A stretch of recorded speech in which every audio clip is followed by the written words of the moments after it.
அனைவருக்கும் இனிய மாலை வணக்கம்.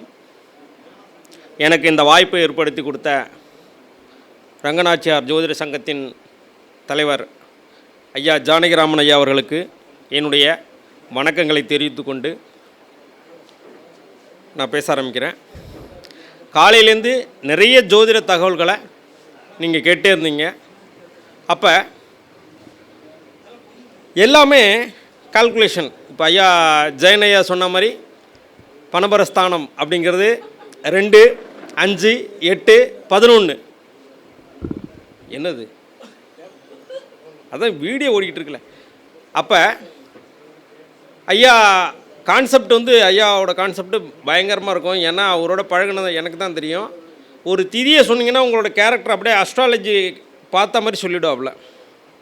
ஒரு கரணத்தை சொன்னீங்கன்னா அவங்களோட கேரக்டரை எப்படின்னு அனலைஸ் பண்ணி சொல்லக்கூடிய அளவுக்கு பயங்கர நாலேஜபிளான பர்சன் ஜெயன் ஐயா. ஆனால் அதெல்லாம் பிஹெச் லெவலில் இருக்கும். எல்லாருக்கும் புரியணும் அப்படின்னா இப்போ 2ஆம் அதிபதி ஒரு ஜாதகத்தில் இப்போ 2, 5, 8, 11 அப்படிங்கிறது பணபரஸ்தானம். அப்போ அது எதன் மூலமாக வரும் அப்படிங்கிறது தான் உங்களுடைய ஜாதகம். அப்போ உங்கள் ஜாதகத்துக்கு கிரகநிலைகள் எப்படி இருக்கோ நீங்கள் அப்படி உங்கள் வாழ்க்கையை அமைச்சுக்கிட்டிங்கன்னா ரொம்ப சிறப்பாக இருக்கும். காலையில் பொதுவுடைமூர்த்தி ஐயா பேசுனாங்க ஏஎல்பி லக்னத்தை பற்றி. அருமையான கான்செப்ட் சொன்னாப்புல. 2ஆம் இடத்தில் என்ன ஒரு கிரகம் இருக்கோ அந்த கிரகத்தின்படி உங்களுடைய வாக்குஸ்தானத்தை வச்சுக்கிட்டிங்கன்னா ரொம்ப சிறப்பாக இருக்கும். 2ஆம் இடத்துல சூரியன் இருந்தால் என்ன அர்த்தம்? தான் சொல்கிறதான் சரின்னு சொல்லுவாங்க, அடித்து பேசுவாங்க. எப்படின்னா தான் சொல்லக்கூடிய வார்த்தைகளில் உறுதியாக இதுதான் நடக்கும் அப்படின்னு சொன்னால் உங்கள் லக்னத்துக்கு 2ஆம் இடத்தில் சூரியன் இருந்தால் இந்த மாதிரி தன்மையை கொடுக்கும். 2ஆம் இடத்தில் செவ்வாய் இருந்துன்னு வச்சுங்களேன், இதான் சொல்லுவேன், உன்னால் கேட்க முடிஞ்சால் கேளு, கேட்கலாம் போ. ஏன்னா செவ்வாய் யுத்த கிரகம். அதே போல் பஞ்சாயத்து பண்ணுறவங்களாம் பார்த்துருங்களா, இல்லை காம்ப்ரமைஸ் பண்ணுறது, ஒரு சண்டையை இன்னொருத்தவங்களோட சமாதானம் பண்ணி வைக்கிறது எல்லாமே பார்த்திங்கன்னா 2ஆம் இடத்தில் புதன் இருக்கவங்க சமாதானப்படுத்தினாங்கன்னு வச்சுங்களேன் ஈஸியாக சமாதானம் ஆகிடும். 2ஆம் இடத்துல குரு இருந்துன்னு வச்சுங்களேன் நமக்கு நியாயம் சொல்கிற மாதிரியே இருக்கும். கடைசியில் ஆப்போசிட்டில் உள்ளவனை கோத்து விட்டு போயிடுவான். அது அப்புறம் கிரக காம்பினேஷனுக்கு தகுந்த மாதிரி இது ஒவ்வொரு கிரகத்துக்காக சொல்கிறேன். 2ஆம் இடத்தில் சுக்கிரன் இருக்குன்னு வச்சுங்களேன், நீங்கள் என்ன பாருங்கள், ஒன்றுமே இல்லாத விஷயத்தை அப்படியே அழகாக சொல்லுவாங்க. அந்த இலையை போட்டு தண்ணியை தெளித்து ஊறுகாயை ஓரமாக வச்சு சாப்பாடு போறியான்னா அவன் தான் செய்ய போகிறான். சொல்லக்கூடிய விதம் பையா சொன்னார்லையா, யார் ஏமாறுவா யார் ஏமாத்தோன்னு. 2ஆம் இடத்துல சுக்கிரன் இருந்தால் ஒருத்தன் ஈஸியாக ஏமாற்றிடுவான், இவன் அவனை ஏமாற்றிடுவான். ஏன் அப்படின்னா சொல்லக்கூடிய வார்த்தை தேன் ஒழுக இருக்கும். 2ஆம் இடத்தில் சனி இருக்குன்னு வச்சுங்களேன் கொஞ்சம் ஹாட்டாக தான் இருக்கும், ஆனால் அனுபவம் இருக்கும். 2ஆம் இடத்தில் ராகு, நீங்கள் பாருங்கள் எம்எல்எம் மல்டி ஐயாவுக்கு தெரியும், பார்த்திவன் ஐயாவுக்கு 2ஆம் இடத்தில் ராகு இருக்குன்னு வச்சுங்களேன், பாரு 1 லட்ச ரூபா கொடுத்தா நாளைக்கு 2 லட்ச ரூபா. கிரிப்டோ கரன்சி எல்லாமே ஃபாஸ்ட். ஏன்னா ராகு தான் பிரம்மாண்டம். உங்கள்கிட்ட இன்றைக்கி நீங்கள் 1 லட்ச ரூபா கொடுத்தீங்கன்னா நாளைக்கு 1,10,000 ரூபா தானேங்க அப்படிம்பான். இன்றைக்கி 1 லட்ச ரூபா கொடுத்தா நாளைக்கு 1 லட்ச ரூபா எக்ஸ்ட்ரானா அந்த பிரம்மாண்டம். அதே போல் 2ஆம் இடத்தில் கேது இருக்குன்னு வச்சுங்களேன், கேது எல்லாமே டிவிஷன், அது டிவோஷனலாக சொல்லும். இந்த கோயில் பரிகாரங்கள் உங்களுக்கு கொஞ்சம் போர் கூட அடிக்கும், சித்த மருந்து மாதிரி கொஞ்சம் லேட்டாக தான் வேலை செய்யும், ஆனால் பர்மனெண்ட் தீர்வு உண்டு. பொதுவாகவே கிரகம் எப்படி வேணாலும் இருக்கட்டும், நீங்கள் ஜெயிக்கணும் அப்படின்னா நீங்கள் பார்த்துருக்கீங்களா, ஒவ்வொரு நிறுவனங்களும் ஒவ்வொரு பிராண்டும் இன்றைக்கி மிகப்பெரிய அளவில் சக்ஸஸ் ஆகிருக்கு. என்னங்கய்யா, அப்போ அதில் பயன்படுத்தக்கூடிய குறியீடுகள் அப்படின்னு இருக்குது. உண்மையா இல்லையா ஐயா? உண்மையா இல்லையா? ஒவ்வொன்றுக்கும் ஒரு லோகோன்னு இருக்குது, அதுக்கு பேர் தான் குறியீடுகள்னு சொல்கிறாங்க. அதே போல் ஒரு விஷயத்துக்கு ரேங்கிங் கொடுக்குறாங்க, ஸ்டார் அந்தஸ்து கொடுக்குறாங்க. நீங்கள் உங்களுக்கு பணம் சேரணும், உங்களுக்கு பொருளாதார ரீதியாக ஜெயிக்கணும் அப்படின்னு இருந்தால் உங்கள் ஜாதகத்தில் 2ஆம் அதிபதி 6, 8, 12 கூட மறைஞ்சிருக்கட்டும், 2ஆம் அதிபதி கெட்டு கூட போயிருக்கும், 2ஆம் அதிபதி நீசமாக கூட போயிருக்கட்டும். ஆனால் சில விஷயங்களை நம்ம இயக்கும் பொழுது ஆட்டோமேட்டிக்காக அதுக்கான தன்மைகள் நம்ம தேடி வரும். நீங்கள் ஸ்டார் அந்தஸ்துன்னு சொல்லக்கூடிய முக்கோண ஸ்டார் இருக்குது பார்த்தீங்களா, அதாவது ஐங்கோண சக்கரம் பார்த்துருக்கீங்களா ஐயா? டேரட் கார்டில் கூட பெண்டகல்ஸ்ன்னு இருக்கும் பார்த்துருக்கீங்களா? ஸ்டார் பார்த்துருக்கீங்களா ஐயா? நீங்கள் யாராவது பேசினா தான் எனக்கு புரியும். அல்ல அதுலேயே இன்னொன்று ஆப்போசிட்டில் போட்டால் எஸ்விஎஸ் முக்கோணத்தை இன்னொரு பெரட்டி ஒரு முக்கோணம் போட்டால் அதான் ஐங்கோண சக்கரம்னு பேர். அந்த ஐங்கோண சக்கரத்தை உங்களோட கையில் இந்த இடத்துல எழுதி வச்சாலும் சரி, ஒரு பெரிய பேப்பரில் பிரிண்ட் அவுட் எடுத்து நீங்கள் ஒட்டி வச்சு அடிக்கடி பார்த்துட்டே இருந்தாலும் சரி, உங்களுக்கு பொருளாதார ரீதியான வெற்றிகள் உங்களை தேடி வரும். அதுக்கான வாய்ப்புகள் வரும். பார்த்துருக்கீங்களா? அதே போல் ஒரு பிராண்டை வந்து ஹை பிராண்டை காட்டுறதுக்கு ஸ்டார் அந்தஸ்து கொடுப்பாங்க. 3 ஸ்டார் பிராண்டு, 5 ஸ்டார் பிராண்டு, உண்மைதானையா? 4 ஸ்டார் பிராண்டு அப்படின்னு ஸ்டார் ஹோட்டல் கூட 3 star hotel, 4 star hotel, 5 star ஹோட்டல்னு சொல்கிறாங்களா? அப்போ ஒரு ஸ்டார் அந்தஸ்தில் உங்களை உயர்த்தணும் அப்படின்னா ஸ்டார் குறியீடை நீங்கள் பயன்படுத்த உங்களுக்கு வாழ்க்கையில் பொருளாதார ரீதியான வெற்றிகள் உங்களை தேடி வரும். கரெக்டா? ஏன் அப்படின்னா, ஒரு விஷயம், நீங்கள் பணக்காரனாகணும், பொருளாதார ரீதியாக ஜெயிக்கணுன்னா முதல்ல நீங்கள் இந்த கஞ்சத்தனமாக இருக்கிறது, காசை இழுத்து முடியறது, பிளாட்ஃபார்ம் கடையில் போய் 200 சட்டை வாங்குறது, இதெல்லாம் விட்டுறணும். ஏன் அப்படின்னா, பணக்காரன் பிளாட்ஃபார்ம் சட்டை போய் வாங்க மாட்டான். நான் அது குறைன்னு சொல்லலை. காரணம், நீங்கள் எந்த அளவுக்கு நீங்கள் பணக்காரன் ஆகணுமோ அந்த செயல்பாடுகளை நீங்கள் செயல்படுத்தினா தான் உங்களுக்கு பணம் வரும். யாரெல்லாம் கையில் பணம் வச்சு நிறைய செலவு பண்ணுறீங்களோ அவங்களுக்கு தான் பணம் வரும். ஜெயனையா சொல்லும் போது என்ன சொன்னாங்க? ஹோட்டலில் எல்லோரும் சாப்பிட்டு வருவா, காசு யார் கொடுக்கணும்? குரு அந்தஸ்து உள்ளவன் காசு கொடுப்பான். ஜெயனையா கூட இருந்தால் அவர் தான் செலவு பண்ணார், யாரையும் செலவு பண்ண விட மாட்டார். அதே போல் என் கூட இருந்தால் நான் செலவு பண்ணுவேன். பார்த்திபன் ஐயா கூட இருந்தால் பார்த்திபன் ஐயா செலவு பண்ணுவார். காரணம் என்னென்னா, நீங்கள் என்ன பாருங்கள், நாங்கள் எல்லாருமே நல்லா தான் இருக்கோம். காரணம், நீங்கள் எந்த அளவுக்கு பணத்தை மதிக்கிறீங்களோ அந்த அளவுக்கு தான் உங்கள்கிட்ட பணம் சேரும், அந்த அளவுக்கு நீங்கள் செலவு பண்ணணும்.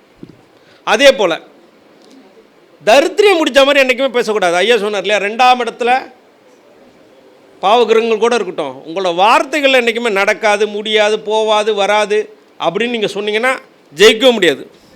பாசிட்டிவான விஷயங்களை நீங்கள் பேச பாசிட்டிவான விஷயங்களை செய்ய தான் உங்கள் வாழ்க்கை உயரும். பொதுவாக எல்லாமே கால்குலேஷன் தான். சரி, எந்த முறையில் வேணாலும் இங்கே ஜாதகம் பார்க்கலாம். பரிகாரம் எப்படி எடுக்கலாம்? சரி, எந்தெந்த நட்சத்திர நாட்களில் நம்ம வந்து பார்த்திங்கன்னா குறியீடுகள் பயன்படுத்தும். அப்போ குறியீடுகள் மூலமாகவும் சில விஷயங்களை நம்ம பயன்படுத்தலாம். அதே போல் ஃபினான்ஷியலாக உங்களுக்கு ஸ்டெபிலிட்டி இருக்குன்னா ஃபெகு சிம்பிள் அப்படின்னு ஒரு சிம்பிள் இருக்குது. நீங்கள் பார்த்தீங்கன்னா நெட்டில் அடித்து பார்த்தீங்கன்னா ஃபெகு அப்படின்னு போட்டிங்கன்னா ஒரு சிம்பிள் இருக்குது. எஃப்ஐ கிராஸில் போட்ட மாதிரி இருக்கும். எஃப்ஐ இப்படி போடாமல் கிராஸில் போட்ட மாதிரி இருக்கும்.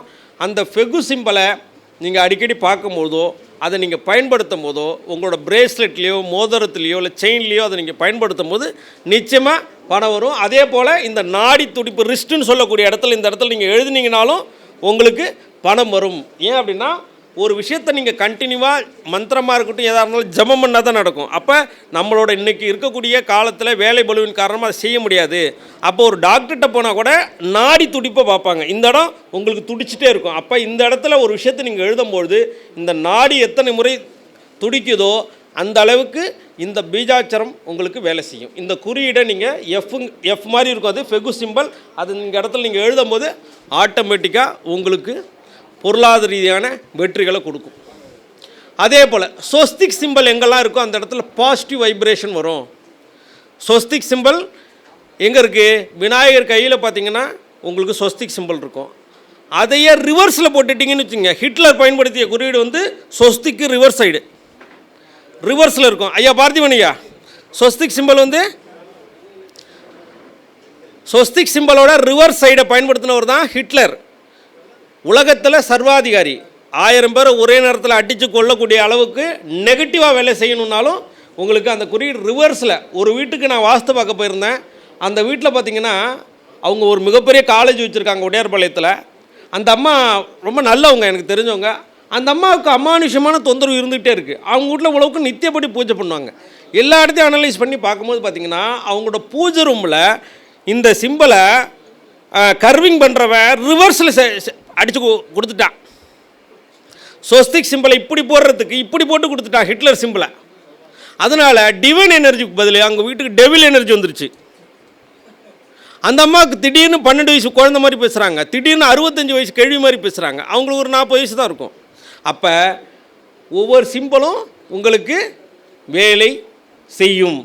அதே போல் இந்த நீச கிரகம், இந்த உச்ச கிரகத்தை பற்றி நீங்கள் நினைக்க வேண்டாம். நீங்கள் பாருங்கள், மிகப்பெரிய அளவில் தொழில் அதிபர்களாக இருக்கக்கூடியவங்க, பொருளாதாரத்தில் ஜெயித்தவங்கலாம் பாருங்கள், குரு நீசமாக தான் இருக்கும்.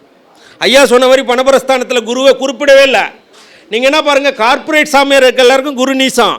காரணம், எது இல்லையோ அதை உருவாக்கிடுறாங்க, குருவாக மாறிடுறாங்க. அதே போல் எனக்கு தெரிஞ்சு சுக்கிரன் உச்சமாக இருக்கிறவங்களுக்கு ஒரு பொண்ணை கூட நிமிந்து பார்க்கக்கூடிய தன்மை கூட கிடைக்க மாட்டேங்குது. நீங்கள் மகாபெரியவர் ஜாதகத்தில் பாருங்கள், சுக்கிரன் உச்சம்.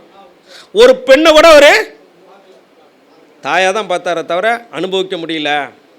அதே சுக்கிரன் நீசமாக இருக்கவர் பாருங்க, காலையில் ஒரு காரு, சாயந்தரம் ஒரு காரு, காலையில் 7ஆம் பாவம், சாயந்தரம் 11ஆம் பாவம். காரணம், எது இல்லையோ அதை தானே தேடி போவாங்க. புரியுதா இல்லையா? இங்கே சனி உச்சமாக இருக்கவனை பாருங்க, இவனும் வேலை செய்ய மாட்டான், செய்கிறவனு இரியா டீ சாப்பிட்டு செய்வோம். அதே சனி நீச்சமாக இருக்கவனை பாருங்கள், உழைச்சிட்டே இருப்பான். ஏன்னா உழைப்புக்கு அதிபதி. சூரியன் உச்சமாக இருக்கிறவனோட சூரியன் கெட்டு போனவங்க தான் தலைமை பண்புக்கு வரணும்னு சீக்கிரம் ஆசைப்படுவாங்க. ஏன்னா அவனுக்கு அதுதான் இல்லை, ரெகக்னைசேஷன் இல்லை. தலைமை பண்புக்கு வரணுங்கிற அந்த காரகத்துவம் தான் அவனுக்கு இயற்கையாகவே முனைப்பாக செயல்படும். அப்போ ஒரு ஜாதகத்தில் கிரகம் நீசம் அப்படிங்க. ஏன்னா பொதுவாகவே மக்கள் என்ன ஆயிடுறீங்க, இந்த யூடியூப் பலனை பார்த்துட்டு, ராசி பலனை பார்த்துட்டு, இந்த கொட்டும் 4 ராசிகளுக்கு மட்டும் இந்த 2026 ஜாக்பாட் அடிக்குன்னு போட்டிருப்பேன். நடுத்தரில் நிற்கிறோம் அந்த 4 பேராக தான் இருப்பான். பொது பலன்கள் உங்களுக்கு 30% கூட வேலை செய்யாது. உங்களுடைய பிறப்பு ஜாதகத்தில் உங்கள் லக்னாதிபதி எப்படி இருக்கார், 5 கூடன் எப்படி இருக்கார், உங்களுக்கு என்ன திசை நடக்குது, அந்த திசைக்கு காலையில் கூட பார்த்திங்கன்னா சந்திரநாடியில் சொன்னாங்க இல்லையா, குரு திசை நடந்துச்சு, அவருக்கு குரு வந்து மூலத்தில் இருந்துச்சுன்னு. ஜெயன் ஐயாட்ட போய் நான் வெளியில் கேட்டேன், ஐயா இந்த அம்மாவுக்கு, ஐயோ ஆமையா ஜெயலலிதா ஜாதகத்திலையும் குரு மூலத்தில் தான் இருந்துச்சு, அந்த அம்மாவுக்கு என்ன பணங்காசு பிரச்சனையா, அந்த அம்மாவுக்கு நோய் வந்துருச்சு. அப்போ ஒரு ஜாதகத்தை ஒரே கோணத்தில் பலன் சொல்லக்கூடாது. ஏன்னா இன்னொரு விஷயம், எல்லாருமே ஒரே மாதிரி ஃபார்முலாவாக பயன்படுத்தினா இன்றைக்கி இத்தனை முறைகள் வந்திருக்காது. ஏன்னா மூதாதையர்கள் காலத்துலேருந்து ஒரே ஒரு ஃபார்முலா இல்லை. என்னங்கய்யா, ஒரே மெத்தட் தான் இருக்கா? சோழி பிரசன்னத்தில் மட்டும்தான் பிரசன்னம் பார்க்க முடியுமா? கடிகார பிரசன்னம் இருக்குது, ஜாமக்கோல் பிரசன்னம் இருக்குது. அப்போ ஒரே முறையில், ஏன்னா நல்லா உனக்கு காலைல சொன்னார் பார்த்தீங்களா, உனக்கு நல்லா கால்குலேஷன் பண்ண தெரியுமா, கணித ஜோதிடம். இன்ட்யூஷனில் சொல்லணுமா, உன் ஜாதகத்தில் சந்திரன் நல்லா இருக்குது, 5ஆம் அதிபதி நல்லா இருக்குன்னா இன்ட்யூஷனில் ஜாதகம் சொல்லலாம். சரிங்களா? 2ஆம் இடத்துல ராகுக்கு எது இருக்குது, காவல் தெய்வத்தை வச்சு குறி சொல்கிறாங்களாம் பாருங்கள். 2ஆம் இடத்துல சனி, 2ஆம் இடத்துல ராகுக்கு எதில் இருந்தால் அவங்களாம் பார்த்திங்கன்னா அருள்வாக்கு சொல்லக்கூடியவர்கள். நீங்கள் இன்றைக்கி ஒரே நேரத்தில் 2 சுருட்டு அடிக்க முடியாது. ஒரு நைட்டுக்குள்ளே எப்படியும் ஒரு 50 கட்டு சுருட்டு அடிச்சுடுவா. அப்போ 2ஆம் இடத்தில் இருக்கக்கூடிய கிரகத்தின் குணத்திற்கு தகுந்த மாதிரி அவங்களோட விஷயங்கள் இருக்கும். சரி, உங்களுடைய ஜாதகத்தில் 2ஆம் அதிபதி அப்படிங்கிறது வருமானத்தை மட்டும் இல்லை, உங்களுடைய வாக்குஸ்தானத்தையும் குறிக்கும். ஐயா ஏல்பிஐயா சொன்ன மாதிரி 2ஆம் இடத்தில் சனி இருந்தால் உங்களோட வாக்கை கண்ணை மூடிட்டு சொல்லணும். 100% கரெக்டு. என்னங்கய்யா? ஏன் அப்படின்னா சனி இருள் கிரகம். நீங்கள் வெளிச்சத்துலேருந்து பலன் சொல்கிறத விட இருட்டிலேருந்து பலன் சொல்கிறது ரொம்ப சிறப்பு. எனக்கு எல்லாமே சந்திரனோட கண்ட்ரோல். நான் ஜாதகம் 6 மணிக்கு மேலே தான் பார்ப்பேன். எல்லாருக்கும் நான் 6 மணிக்கு மேலே தான் ஜாதகம் பார்ப்பேன், பகலில் பார்க்குறது இல்லை. ஏன் அப்படின்னா உங்கள் ஜாதகத்தின்படி உங்களுக்கு எப்போ கிளைண்ட் வருவான், எப்படி நீங்கள் சொல்லணும், எந்த இடத்துலேருந்து நீங்கள் ஜாதகம் பார்க்கணுங்கிறத நீங்கள் ஃபிக்ஸ் பண்ணிக்கணும். இப்போ 10ஆம் இடத்தில் சுக்கிரன் இருக்குன்னு வச்சுங்களேன், நீங்கள் ஒரு ஜோதிட ஆஃபீஸ் போகிறீங்கன்னா பக்கத்தில் கண்டிப்பாக ஒரு டைலர் கடை இருக்கும். உங்கள் ஜாதகத்தை வச்சு செக் பண்ணி பாருங்கள். இல்லைன்னா பியூட்டி பார்லராவது பக்கத்தில் இருக்கும். 10ல் சுக்கிரன் இருக்கவங்களுக்கு நீங்கள் ஒரு அஸ்ட்ராலஜர் ஆகிட்டீங்க. உங்கள் ஆஃபீஸ் போடுறீங்க, பக்கத்தில் நீங்கள் எந்த வாசத்தும் பார்க்க வேண்டாம், பக்கத்தில் ஏதாவது பியூட்டி பார்லரோ ஒரு டைலர் கடையாக இருந்தால் நீங்கள் ஆட்டோமேட்டிக்காக அந்த இடத்துல ஆஃபீஸ் போட்டால் ரொம்ப சிறப்பு. 10ல் குரு இருக்குது, கோவில் பக்கத்தில் நீங்கள் ஆஃபீஸ் போட்டு பாருங்கள், சூப்பராக இருக்கும். 10ஆம் இடத்துல ராகு, நீங்கள் என்ன பாருங்கள், கறி வெட்டுற கடைக்கும் பக்கத்தில் இருக்கிறவங்க சூப்பராக இருப்பாங்க. என்ன சிரிக்கிறீங்க? ஐயா ராகு தான் ஐயா வெட்டுதல். ராகு நீங்கள் சொல்லுங்கள், காவல் தெய்வத்துக்கு யாருக்கா சாம்பார் சாதம் வச்சு படைப்பானா? என்ன செய்வாங்க? கடா வெட்டுதல். வெட்டுதல் அப்படின்னாலே என்ன அர்த்தம்? ராகு. நீங்கள் என்ன பாருங்கள், உள்ளே இருக்கக்கூடிய விஷயங்களை வெளியில் எக்ஸ்போஸ் பண்ணணும். அப்போ உங்கள் ஜாதகம் எப்படி இருக்கோ அந்த ஜாதகத்தை அப்படி நீங்கள் இயக்கணும். நீங்கள் எனக்கு தெரிஞ்ச வரைக்கும் சுக்கிரன் நீசமாக இருக்கவங்க மிகப்பெரிய அளவில் பொருளாதாரத்தில் மிகப்பெரிய அளவில் ஜெயிக்கிறாங்க. காரணம் அந்த காரகத்துவத்தின் வழியாகவே அவங்க செயல்படுறாங்க. அதனால் அவங்களால ஜெயிக்க முடியுது.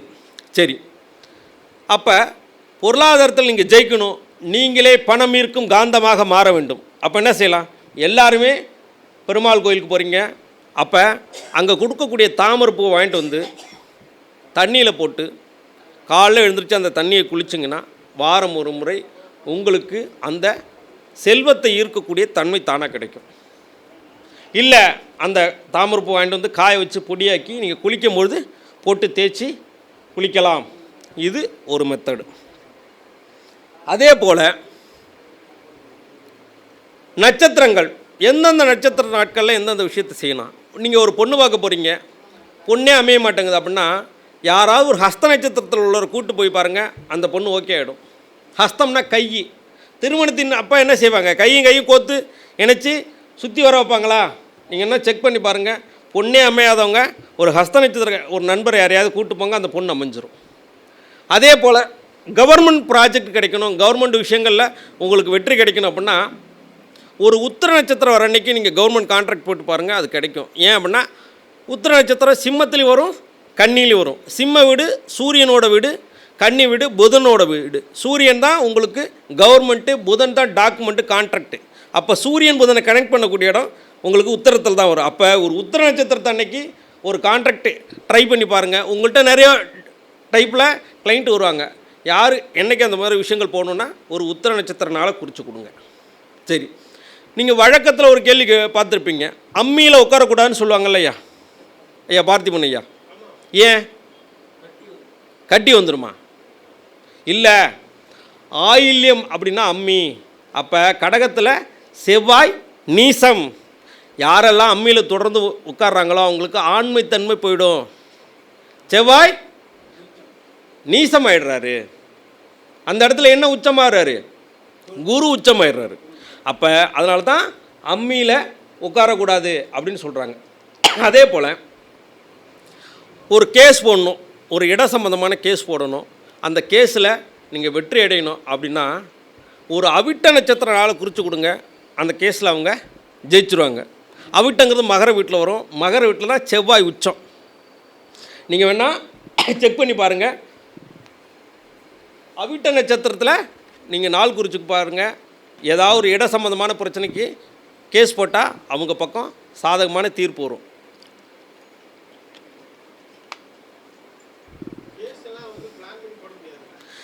ஐயா, நம்ம போய் ஒரு ஃபஸ்ட்டு எல்லாமே ப்ரிப்பேர் பண்ணி நம்ம எல்லாமே ரெடி பண்ணி கொடுப்போம்ல. இப்போ ஒரு கிளைண்ட் வந்திருக்காரு, ஒரு பிரச்சனை பண்ணலாம். ஏதாவது ஒரு ஆக்ஷனை ப்ரிப்பேர்டாக எடுக்கணும் அப்படின்னா அவிட்டத்தில் அதை செய்யலாம். அதே போல் பொருளாதாரத்தில் நீங்கள் ஜெயிக்கணும் அப்படின்னா பழைய காலத்தில் பார்த்துருக்கீங்களா, யார்கிட்ட பணம் நிறைய ஜாஸ்தியாக இருக்கும்? சுருக்கு பை வச்சுருக்க பாட்டிக்கிட்ட என்ன இருக்கும்? பணம் இருக்கும். அவங்கெல்லாம் பாருங்கள், தேன் கூடு மாதிரி இருக்கக்கூடிய கம்மல் போடுவாங்க. ஏன்? தேன் கூடு அப்படிங்கிறது நட்சத்திர வடிவத்தில் சுவாதி நட்சத்திரத்தை குறிக்கக்கூடியது. சுவாதி நட்சத்திரத்தில் தான் சனி உச்சமடையக்கூடிய நட்சத்திரம். அப்போ உங்களுக்கு யாரெல்லாம் பொருளாதாரத்தில் நீங்கள் ஜெயிக்கணுமோ தேன் கூடு படத்தை பிரிண்ட் எடுத்து ஒட்டி வச்சுட்டு அடிக்கடி நீங்கள் பார்த்துட்டே வாங்க. ஆட்டோமேட்டிக்காக உங்களுக்கு உழைப்புக்கான ஊதியம் கிடைக்கும். நீங்கள் ஒட்டி வச்ச வகத்துக்கு கூரையை பிச்சுட்டு கட்டுக்கட்டாக கொட்டுன்னு நான் சொல்ல, உங்கள் உழைப்புக்கேற்ற ஊதியம் நிச்சயமாக வரும். அப்போ ஒவ்வொரு விஷயத்தையும் நீங்கள் எப்படி செய்கிறீங்க அப்படிங்கிறதுல தான் இருக்குது. அதே போல் ஒரு பரிகாரம் செய்கிறீங்க அப்படின்னு வச்சுங்களேன், அந்த பரிகாரத்துக்கு என்றைக்குமே ஜோசியருக்காக பரிகாரம் செய்கிறீங்க, அது நடக்காது. திருச்செந்தூர் ஒரு முறை போயிட்டு வா அப்படின்னு சொன்னால் ஐயா ஒரு தடவை போயிட்டு வந்தால் போதுமான்னு கேட்காதீங்க. காரணம், சில பேருக்கு ஒரு தடவை போயிட்டு வந்தால் நடக்கும், சில பேருக்கு 2 முறை போயிட்டு வந்தால் நடக்கும். அப்போ நீங்கள் அதில் எவ்வளோ இன்வால்மெண்ட்டாக நீங்கள் செய்கிறீங்களோ அதுக்கான விஷயங்கள் செய்யணும். சரி, உங்கள் ஜாதகத்தில் சூரியனால் ஏற்படக்கூடிய தோஷங்களுக்கு வாழ்வியல் பரிகாரம் என்ன செய்யலாம் அப்படின்னா, குதிரைக்கு கொள்ளு கொடுக்கலாம். என்ன செய்யலாங்கய்யா? யாருக்கு? குதிரைக்கு. சரி, அடுத்த பாயிண்ட், குதிரையே கிடைக்கலன்னா என்னன்னு கேட்பீங்கல்ல. அப்போ கிடைக்காதுன்னா அப்புறம் சொல்லிட்டீங்களே, தேடுறதே கிடையாது. குதிரைன்னா கிடைக்காது, கொடுக்குறவன்லாம் இப்போ சரி. அதுக்கு ஆல்டர்னேட்டாக அப்புறம் பரிகாரம் யோசிச்சு தானே செய்யணும். குதிரை வடிவமாக இருக்கக்கூடிய தெய்வம் என்னங்கய்யா? ஹயக்ரீவருக்கு நீங்கள் அந்த நாளில் நெய்வேத்தியம் பண்ணுறதுக்கு உங்கள் சூரியன் காரகத்துவம் உள்ள பொருளையோ இல்லை அதுக்கான உணவு பதார்த்தங்களையும் நீங்கள் கொடுத்து தானமாக கொடுக்கும்போது ஆட்டோமேட்டிக்காக சூரியனால் ஏற்படக்கூடிய தோஷங்கள் பரிபூர்ணமாக நீங்கும். சரி, இல்லை அதை விட ஹையஸ்ட்டாக போனால் குதிரை மார்க்கு பிராண்டு கைலி இருக்குல்ல, அதை வாங்கி நீங்கள் தானமாக கொடுத்து பாருங்கள். குதிரை மார்க் கைலி பார்த்துருக்கீங்களா? அதை வாங்கி நீங்கள் கொடுத்து பாருங்கள். சூரியனால் ஏற்படக்கூடிய தோஷங்கள் பரிபூர்ணமாக நிவர்த்தி ஆகிடும். சந்திரனால் ஏற்படக்கூடிய தோஷங்கள் அப்படின்னா அப்போ தான் நீரில் வாழக்கூடிய உணவுகளுக்கு உயிர்களுக்கு உணவு கொடுக்கறது, மீனுக்கு பொறி போடுறது, இந்த மாதிரி விஷயங்கள்லாம் நீங்கள் சந்திரனால் ஏற்படக்கூடிய தோஷத்துக்கு பரிகாரமாக செய்யலாம். புதனால் ஏற்படக்கூடிய கிரகத்துக்கு பறவைகளுக்கு நீங்கள் அது என்ன வீடு? புதனாலே காற்று. அப்போ காற்றில் பறக்கக்கூடியது என்னங்க? பறவை. அப்போ அந்த விஷயங்களை நீங்கள் பறவைகளுக்கு உணவு கொடுக்கலாம். சரி, அடுத்த வார்த்தை, பறவைக்கே நான் எங்கே போகிறது அப்படின்னா அது காற்று கிரகமாக வெளிநாடு போகிறதுக்கு ரொம்ப சிரமப்பட்டுங்கிறது கடன் வாங்கி செலவு பண்ணிக்கிட்டு போவாங்க. அந்த ஃப்ளைட் டிக்கெட் போடுறதுக்கு உங்களால் முடிஞ்ச உதவிகளை நீங்கள் செய்கிறது ரொம்ப சிறப்பாக இருக்கும். குருவால் ஏற்படக்கூடிய தோஷங்களுக்கு என்ன செய்யலாம் அப்படின்னா யானைக்கு உணவு கொடுக்கறது. ஏன்னா குரு தோஷத்தை நீக்கக்கூடியது யானை தான். அப்போ யானைக்கு உணவு கொடுக்கலாம். எல்லா ஊர்லேயும் யானை இல்லைங்க. அப்போ என்ன அர்த்தம்?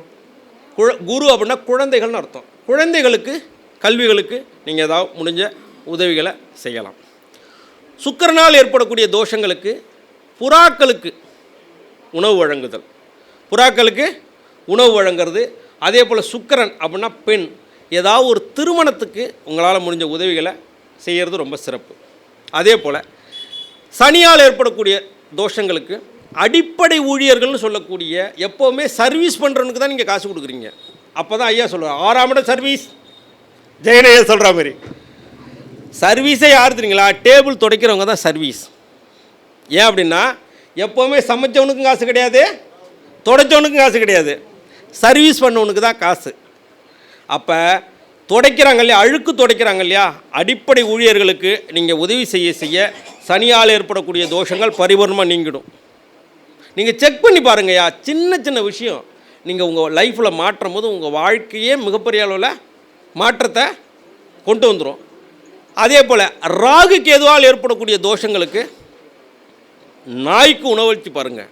ஏன், அதில் என்ன லாஜிக் இருக்குது? திருவாதிரைன்னா என்ன? நாய் தானே, கரெக்டு தானே?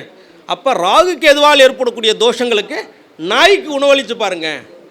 எப்போவுமே ஒரு விஷயத்தை 48 நாளாக செய்யணும் இல்லையா? அதை ஃபேஸ்புக்கில் ஃபோட்டோ எடுத்து போட்டு 2 நாள் செஞ்சுட்டு விடக்கூடாது. ஒரு விஷயத்தை தொடர்ந்து செய்யக்கூடியவர்கள் தான் ஜெயிக்கிறாங்க. உண்மையா இல்லையா? இப்போ இந்த சங்கம் ஐயா நடத்துகிறாரு, 1 மாதம் நடத்திட்டு விட்டா எல்லாருக்கும் தெரியுமா? முயற்சி, பயிற்சி, அதுதான் லைஃப் லாங் இருக்கக்கூடிய தேர்ச்சி. கரெக்டு தானே? நீங்கள் எந்த முறை வேணாலும் படிக்கலாம். வரக்கூடிய கிளைண்ட்டுக்கு எப்படி பலன் சொல்கிறீங்கிறத விட பரிகாரம் சொல்லணும். பரிகாரங்கிறது என்ன? மருந்து. இப்போ ஜுரம் அடிக்குதுன்னு நீங்கள் டாக்டர்கிட்ட போய் டாக்டரும் ஜுரம் அடிக்குதுன்னு சொல்கிறதுல ஏதாவது யூஸ் இருக்கா? ஏன்னா அவனுக்கும் ஜுரம் அடிக்குது, அவனுக்கு தெரியும். இதை போய் காசு கொடுத்து என்ன கன்சல்ட்டிங்கில் கேட்க போகிறான்? என்ன அனாசின் போடணுமா, டாட் வாங்கி போடணுமா அப்படிங்கிறது ரெமிடி. ஐயா பார்த்திபன் ஐயா சொன்னாப்புல, நேற்று ஒரு இதுக்கு ஜாமகோல் பர்சனை பார்த்துட்டு ஒருத்தர் கேன்சர் பேஷண்ட்டு, ஆமையா கேன்சர் இருக்கியான்னா அவனும் என்ன செய்ய போகிறான்? ஆமையா இருக்கியா, அதுக்கு தான் ஏன் ஓட்ட வந்தேன். அதுக்கு ஒரு பரிகாரம் சொல்லியிருக்காப்புல, சீரியஸாக சொல்கிறேன். அப்புறம் டாக்டரோட ரிசல்ட்லேயே இல்லை கொஞ்சம் பார்த்துக்கிட்டு செய்வோம், கொஞ்சம் க்யூர் ஆகிற மாதிரி இருக்குது அப்படின்னு சொல்லியிருக்காங்க. அந்த பரிகாரம் வேலை செஞ்சுருக்கா இல்லையா? பரிகாரம் நிச்சயமாக வேலை செய்யுங்கயா. ஏன் அப்படின்னா என்னோடய கிளைண்ட் ஒருத்தர், அவர் கிளைண்ட் இல்லை, அவர் நண்பர் தான், நம்ம மீட்டிங்களோட வந்து பேசியிருக்காரு. அவங்க அப்பா ஐசியூவில் இருக்கார். எல்லார்ட்டையும் பிரசன்னம் போட்டு பார்த்துட்டாரு. நீ போய் நேராக பார்த்தா அவங்க அப்பா செத்துருவார், சூரியனு சனி கனெக்ட் ஆகிடும் அப்படின்னு கடைசியாக என்கிட்ட வந்தார். எப்போவுமே அவர் செத்து கூட போட்டோம், அதை நம்ம சொல்லக்கூடாது. காரணம் என்னென்னா, ஒரு வார்த்தை வெல்லும், ஒரு வார்த்தை கொல்லும். ஜோதிடரோட உபாசனை பலத்தால் நல்லா இருக்குன்னு சொல்லி நல்லா ஆகிட்டா பரவாயில்ல, அசம்பாவிதம் நடந்துட்டா. அப்போ அவருக்கு ஜாமகோல் பிரசன்னம் போட்டேன். நிவர்த்தி ஸ்தானத்தில் சனி பகவான் வந்தாருங்க. அவரை 8 செருப்பு வாங்கி தானமாக கொடுக்க சொன்னேன். அதே போல் ரெஸ்கியூ ரெமெடி இருக்கல மலர் மருந்தில், அதை வாங்கி வாயில் ஊற்ற முடியுமான்னு கேட்டேன். இல்லை, அவருக்கு மாஸ்க் வச்சுருக்காங்கன்னு சொன்னார். வாங்கி கை காலை தடவி விடியான்னு சொன்னேன். 4 வருஷம் ஆகுதுங்க, இன்னும் உயிரோடு தாங்க இருக்கார் அவர். இது நான் சொன்னதால் பழிச்சு தான் இல்லை. எப்போவுமே கிளைண்ட்டை பயமுறுத்தக்கூடாது. ஏன் அப்படின்னா, எப்போவுமே ஒரு நோய் உருவாகிறதுக்கு முன்னாடியே அதுக்கான தீர்வை இறைவன் கொடுத்ததுக்கப்புறம் தான் அந்த விஷயத்தையே ப்ரொஜெக்ட் பண்ணுறான். மாஸ்க்குன்னு ஒரு விஷயம் கண்டுபிடிச்சதுக்கு அப்புறம் தான் கொரோனாங்கிற ஒரு விஷயமே வருது. ஐயா, உண்மையா இல்லையா? கை கழுவுனா அந்த கிருமி போயிடுமா? அப்புறம் அதுக்கு எதுக்கு ஊசி? அவன் மருந்தை கண்டுபிடிச்சா நோயே பரப்பியிருக்கான். உண்மையா இல்லையாங்கய்யா? அப்போ இப்போ ஒரு உதாரணத்தை சொல்கிறேன். இப்போ ஒவ்வொரு கோவில்களும் இந்தந்த விஷயங்களுக்கு பிரதானம்னு சொல்கிறோம். இப்போ சுக்கிரனோட பரிபூர்ணமான ஆதிக்கம் உள்ள இடம் தான் எது? ஸ்ரீரங்கம். சரி, எல்லாருக்கும் ஒரு குழப்பம் இருக்குல்ல, ராகு எங்கே உச்சம்?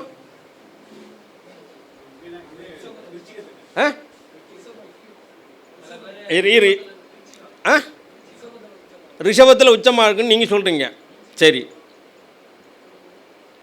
ஐயா, லாஜிக் படி பாருங்கள். ஸ்ரீரங்கத்தில் பெருமாள் பாம்பை அடக்கி அவரை நீசமாக்கி தான் சுக்கிரன் அங்கே பலமாக இருக்கார்.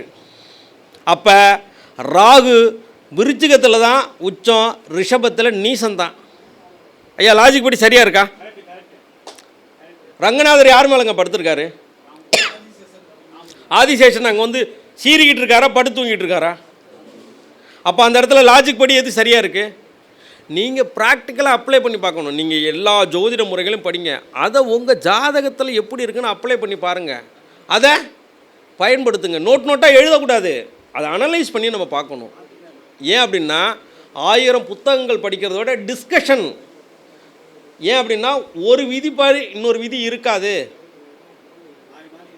மாறி மாறி இருக்காதுங்க, மாறி இருக்காது.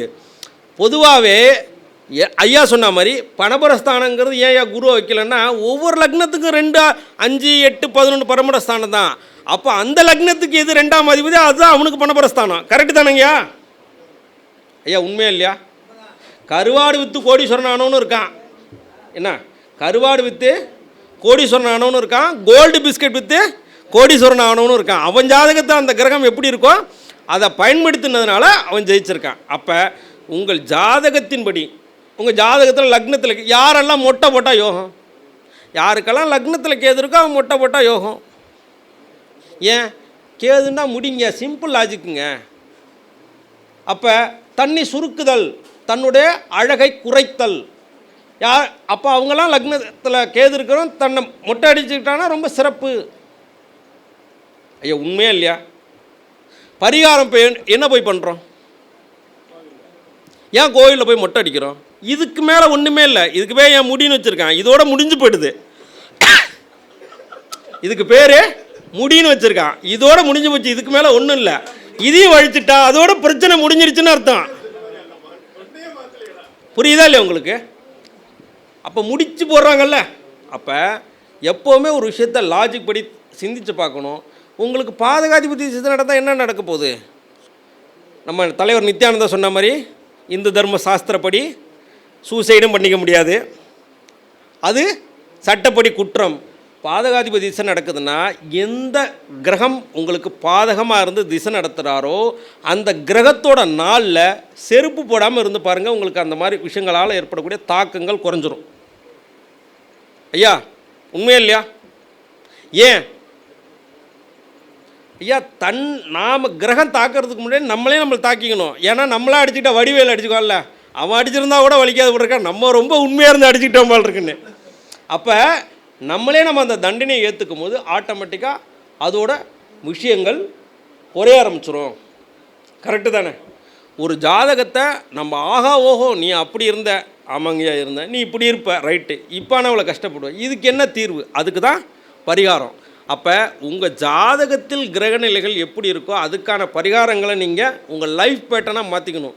ஐயா ஜெயனையா தான் நமக்கு ரொம்ப இன்ஸ்பிரேஷன். ஏன் அப்படின்னா, உன் லைஃப் பேட்டர்ன் இந்த மாதிரி நீ அமைச்சுக்கிட்டீங்கன்னா ரொம்ப சிறப்பு. எனக்கு சொல்ல போல, நீ குருவாக இருந்தீங்கன்னா உன் லைஃப் எதிர்கால காரணம் உனக்கு குருவோட காரணம். குருவாக இருந்தீங்கன்னா உனக்கு வெற்றி நடக்க போகுது, அவ்வளோதான். இப்போ நீங்கள் பவகரணம் நீங்கள்ல, அப்போ உங்களோட அடுத்த காரணம் என்ன? பாலவகரணம்னு என்ன அர்த்தம்? பிளானிங். ஐயா சொல்கிற மாதிரி எந்த விஷயத்தை செஞ்சாலும் பிளான் பண்ணி பண்ணணும். அப்போ நீங்கள் பிளானிங்கோடு இருந்தால் ஜெயிச்சிருவீங்க. அதே போல் ஐயா சொன்னதில் எனக்கு ரொம்ப பிடிச்சது என்னென்னா, நீ எந்த கிழமையில் பிறக்கிறாயோ பாஸ்ட்டு நாளோட கேரக்டரில் நீ இருந்திருப்ப. அதெல்லாம் போட்டு பாடாப்படுத்தி தான் நீ இந்த பக்குவத்துக்கு இப்போ உள்ள கிழமைக்கு வந்திருப்ப. ஆனால் உன்னோட எதிர்கால ஃப்யூச்சரோட கிழமையோட கேரக்டரை நீ அப்ளை பண்ணிட்டேன்னா நீ ஜெயிச்சிருவ. கரெக்டா? இப்போ நம்ம உதாரணத்துக்கு பார்ப்போம். ஐயா நீங்கள் பிறந்த கிழமை என்ன கிழமையா? சும்மா சொல்லுங்களேன். புதன்கிழமை. இயற்கையாகவே நம்ம ஐயா கொஞ்சம், அவர் அர்ஜுனன் இல்லையா, அவர் பேர் பார்த்திபன், அதனால் கொஞ்சம் ஹாட்டாக தான் இருப்பார். வில்லை எடுத்தாருன்னா வீசிட்டு தான் விடுவார். அதுக்கு எப்படின்னா, அது என்ன மாதிரி வில்லுன்னா, அர்ஜுனா என்ன தெரியுது, மரம் தெரியுதா, கழிதா, எதுவுமே தெரில, கிளியோட கண்ணு தான், அந்த அட்ரான அடிச்சுடுவார் அவர். கரெக்டாக இல்லையா? அப்போ செவ்வாயோட கேரக்டர் அவருக்கு நேச்சராகவே இருக்கும். அப்போ இப்போ அவர் புதன், அவர் அஸ்ட்ராலஜர், கால்குலேட் பண்ணக்கூடியவர்.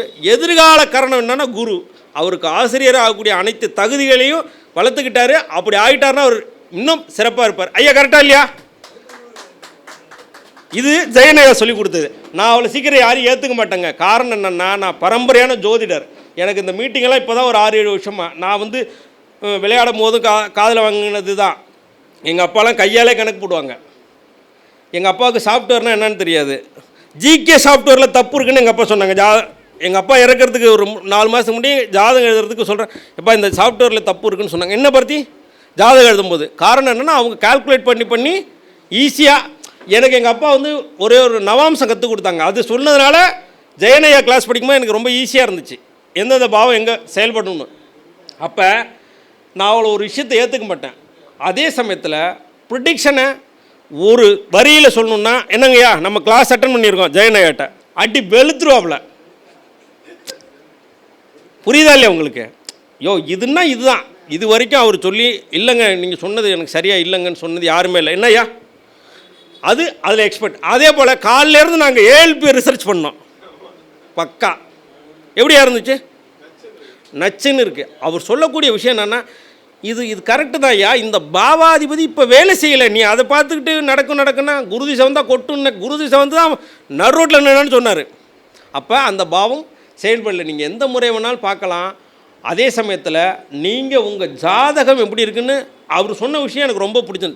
ஒரு ஜோதிடன் நல்லா இருந்தால் தான் வரக்கூடிய கிளைண்ட் நல்லா இருக்குன்னு தோணும். நீங்கள் வறுமையில் இருக்கீங்க, ஒரு சிரமத்தில் இருக்கீங்கன்னா, உங்கள் மனநிலை சரியில்லைன்னா ஒரு ப்ரொடிக்ஷன் உங்களால் நல்லா கொடுக்க முடியுமா?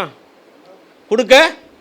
அதே சமயத்தில் பேரம் பேசி ஜாதகம் பார்க்காதீங்க. ஐயா குறைச்சிக்கலாமான்னு, உங்கள் பலனும் குறையும். அவர் சொல்கிறவங்க குறைக்க மாட்டாங்க, இறைவனே குறைச்சிடுவார். நீங்கள் பாருங்கள், பார்கெயின் பண்ணுறவன் அவங்க பொண்ணோட திருமண வாழ்க்கையெல்லாம் நிறைய பிரச்சனை இருக்கும். ஏன்னா அங்கே பார்கெயின் பண்ணிக்கிட்டு இருப்பான். என்ன 50 பவுன் போடுறேன்னு சொன்னால் 20 பவுன் தான் போட்டிருக்குன்னு. யார்கிட்டலாம் பார்கெயின் பண்ணக்கூடாதுன்னா, அஸ்ட்ராலஜர்கிட்ட பார்கெயின் பண்ணக்கூடாது.